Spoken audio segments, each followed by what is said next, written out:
Hola, buenos días, espero que se encuentren bien. Nos encontramos una vez más para hablar un poco sobre historia, esos hechos importantes que han definido la vida que hoy tenemos.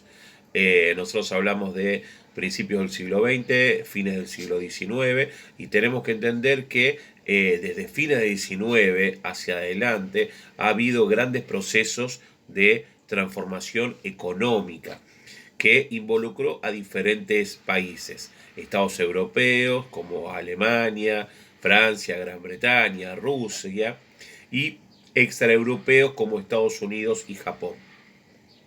Esos países, entre fines del siglo XIX y principios del siglo XX, fueron protagonistas de esos grandes cambios económicos que lamentablemente terminaron en lo que fue la Primera Guerra Mundial.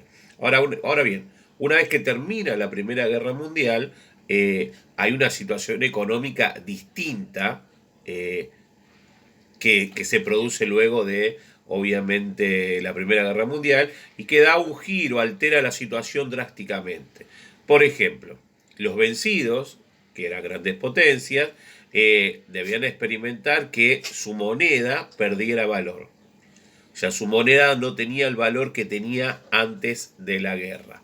Entonces, todo esto unido a que, por ejemplo, Alemania tenía que hacer grandes reparaciones en los países que había ocasionado conflictos bélicos, guerra, había matanzas, se destruyeron ciudades, todo eso lo debía reparar Alemania, esto dictado después del Tratado de Versalles, ¿no?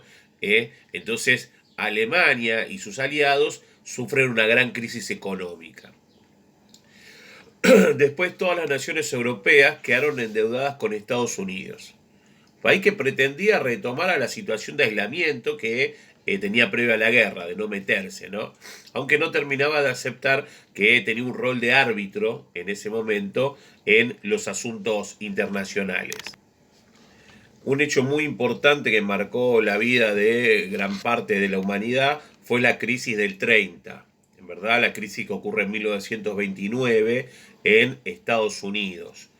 La economía estadounidense en octubre de 1929 tuvo una caída en las acciones. Tengo que entender que una acción es un pedacito de una empresa. Por ejemplo, Microsoft hoy tiene acciones en el mercado. Significa que una parte de la empresa la tiene vendida a todo el que quiera comprar una partecita de esa empresa. Obviamente el dueño de una empresa nunca vende más del 51% de la empresa para tener control sobre ella. Bueno, hay un mercado, hay un espacio en donde todas esas acciones tienen un valor. Pueden subir o pueden bajar. Cuando más suben, la empresa tiene mayor mercado, tiene mayor valor. ¿Por qué? Porque suben esas acciones y la gente gana más plata. El mercado de acciones de 1929 de Nueva York generó una reacción terrible en cadena porque bajaron todas las acciones. Esto se tradujo en una corrida bancaria, es decir, se acaban los créditos, la gente se desespera por sacar la plata de los bancos y después empiezan a caer los precios. Lamentablemente no los precios a favor de la gente, sino en contra, ¿no? Aumentó la desocupación, el derrumbe de las cotizaciones de la bolsa, de esas acciones de las que les estaba hablando, prosiguió y generó una gran crisis que aumentó en olas excéntricas, por ende pronto también afectó a Europa y más tarde a casi todo el mundo. Hay dibujitos animados de la década del 80, cuando yo era muy chico, que mostraban cómo la gente se tiraba de los edificios porque había perdido millones de dólares. Tanto el que lo había perdido como el que trabajaba en acciones y había perdido plata de un cliente en acciones por millones de dólares. La economía estadounidense venía creciendo a un ritmo que parecía no tener fin por todo este tema de la guerra, lo que había generado sin dudas una sensación de confianza ilimitada en las posibilidades del país. Ir a Estados Unidos era la panacea, la gloria en ese momento. No obstante, a partir de 1921 se podía advertir que ciertos signos de la prosperidad no se mantenían indefinidamente. ¿Ok? Entonces, la expansión incontrolable de la economía americana, que crezca siempre, sin que nada pueda ponerle freno, y no fue algo positivo. Luego, la excesiva inversión en acciones. Uno invierte en plata que no genera posiblemente trabajo, y que iba reemplazando a el dinero que se invierte en los sectores productivos. Entendamos esto. Uno tiene todo el derecho del mundo en invertir en acciones, en comprar dólares, poner un plazo fijo, no sé, en poner la plata en lo que se llama la timba financiera. Es decir, invertir en algo que me genera dinero y nada más, pero no produce nada, ni una lapicera ni un puesto de trabajo. Entonces, la excesiva inversión en acciones es en detrimento, o sea, en contra de los sectores productivos. Por ejemplo, yo tengo $1.000.000, en vez de poner una fábrica con 100 empleados, la invierto en acciones. Genero mucho dinero para mí, pero no genero empleo con ese dinero. Eso genera problemas. Bien, la especulación bursátil en Wall Street, donde en 2 años previos a la crisis el índice de los valores cotizados duplicó el de la producción industrial, es decir, mejoró la economía, que proseguía aumentando frente a un consumo que tendía a estabilizarse. Todas esas situaciones generaron esta crisis de la que les estoy hablando. Bien, entre 1929 y 1932 estuvo lo que llamó la crisis del crack, donde la crisis de ese mercado americano primero golpeó a los precios, primero a los mayoristas. Y esto provocó la baja de la demanda. La gente ya no le quería comprar al mayorista porque lo vendía caro. Entonces los vendedores tuvieron que bajar los precios. ¿Por qué? Porque tenían muchos productos. Tenían grandes stocks, grandes galpones llenos de mercadería y no querían quedársela, no les servía de nada. Entonces el producto no se regaló, pero se tuvo que bajar mucho el precio. Para el inversionista, para el que tiene la fábrica, para el que produce, eso es negativo. Entonces las inversiones se empezaron a cesar. Ya no se invertía tanto en lo productivo.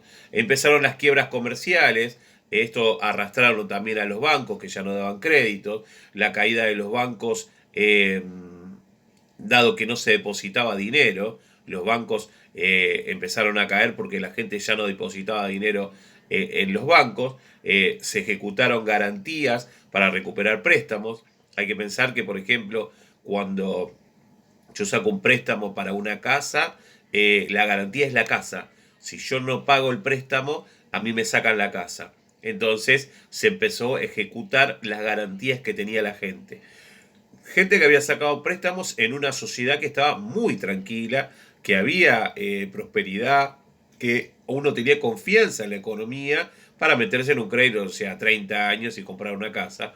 Bueno, mucha gente perdió sus casas, dado que los bancos tuvieron que recuperar la garantía de esos préstamos. Entonces, de esa manera colapsa el sistema económico estadounidense. Por ejemplo, la empresa Ford, que era un verdadero referente de la marcha económica de principios del siglo XX, había reducido en 1932 el número de sus empleados de 37.000 que tenían en un principio, digamos, a 37.000 empleados de los 128.000 que tenía, que ocupaba en 1929. Es decir, tuvo que echar mucha gente.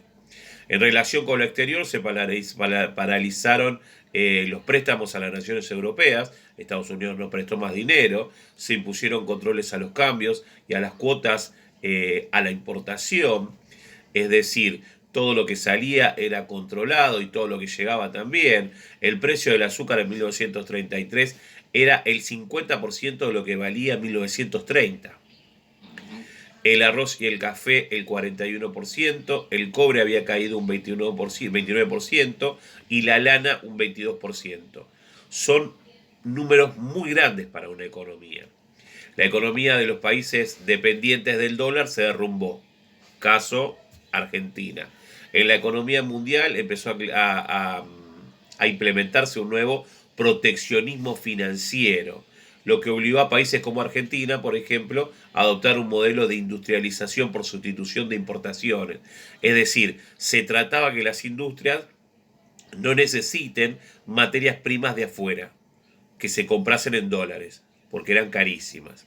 Entonces se empezó a orientar la industria argentina al mercado interno, tratemos de producir para la Argentina y solo para la Argentina.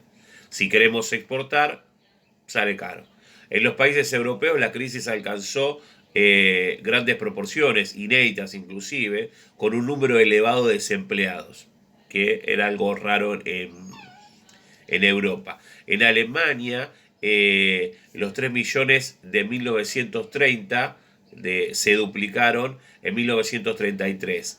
Desempleados estamos hablando, ¿no? Y en ese mismo año 2,5 millones de británicos y 1,2 millones de italianos pasaron a engrosar la cifra de desocupados. En América Latina, la Argentina sufrió el efecto de la crisis en sus exportaciones de carne, Brasil en lo que es el café, Cuba en lo que es el azúcar. Bien, eso tiene que ver con toda la crisis que ocurrió a principios del siglo XX, producto también de la Primera Guerra Mundial, de cómo participó cada uno, de cómo se dio la participación de cada uno. ¿Ok? Bien, ahí les dejo esta explicación sobre lo que pasó en la crisis de 1929, de la década del 30, la crisis de Wall Street que llamó mucha gente y todo lo que pasó. Les dejo una actividad para que la vayan haciendo. Tienen una semanita. Lunes, martes de la semana que viene deberían estar entregándola. Les mando un abrazo. Nos vemos. Espero que se encuentren bien.